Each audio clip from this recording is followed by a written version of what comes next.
Can I ask about your stance that was agreed today, or the EU's stance? Is it likely that the bill to the UK for the Brexit is going to be around what Jean-Claude Juncker suggested, 50 billion euros? Well, several numbers have been mentioned. I think it's only fair that if you leave a club, you just settle the accounts. That's what you do.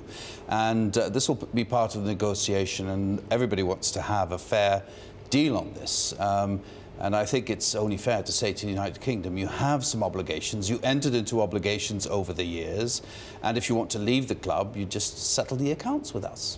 So Dave Davies, the Brexit minister for the UK, said over the weekend that even 1 billion euros is a lot of money. I quote him. He said they'd be willing to walk away if the price tag is too high. Well, there's an electoral campaign on in the United Kingdom, and we'll just wait for the outcome of the elections and just stay calm and carry on would be what we do in Brussels. Do you think it's posturing? I'm not sure, but let's just wait until we start the negotiations. Our position is clear. It is supported by 27 member states, and we, the European Commission, have the mandate to negotiate on their behalf. And I hope we can come to some solution that does as little harm as possible to both sides. Theresa May said recently that prior payments made on joint projects to the European Investment Bank should also be included here. They should be netted off. Would you agree with that? Well, I'm not going to start negotiating with you here at this table, but I do understand that there will be a number of things that will be brought to the table by the British side, and we will make sure that we're well prepared to defend the interest of the 27.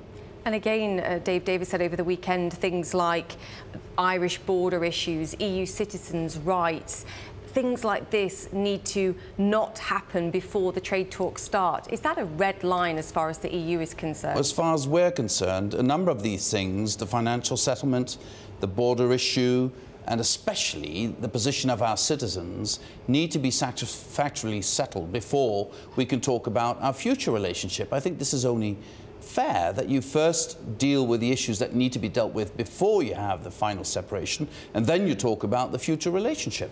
Dave Davies again said if this is going to be the situation, if that's your decision and that's how you remain firmly stanced, again, they'll walk away from discussions. So I know you made the point about posturing, but right now the Brits seem to be doing a lot of walking ahead of time.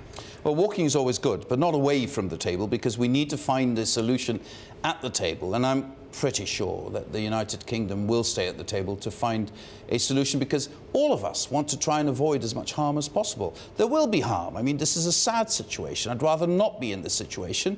But now that the Brits have decided to leave, we need to make sure that separation is fair, and we need to make sure that we do as little harm as possible to both sides. Is the EU punishing the UK and setting a precedent here to say to other countries, look, you don't want to do this because it's painful? Absolutely not. This is about having a fair separation. And I think we need to look after the interest of the 27 member states who remain. The United Kingdom was not forced out of the European Union. The United Kingdom decided itself to leave the European Union.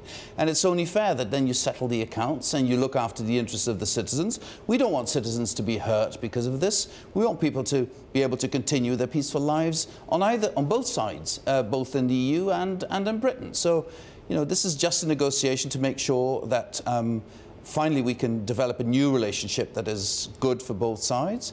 But before we can get there, we first have to settle the separation.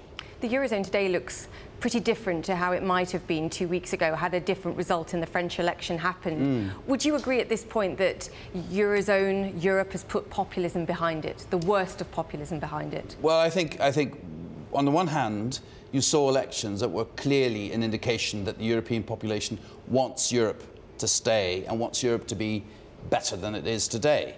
On the other hand, populism is here to stay. This is a phenomenon in our societies that it's not going to go away. We've been facing it for the better part of 15 years.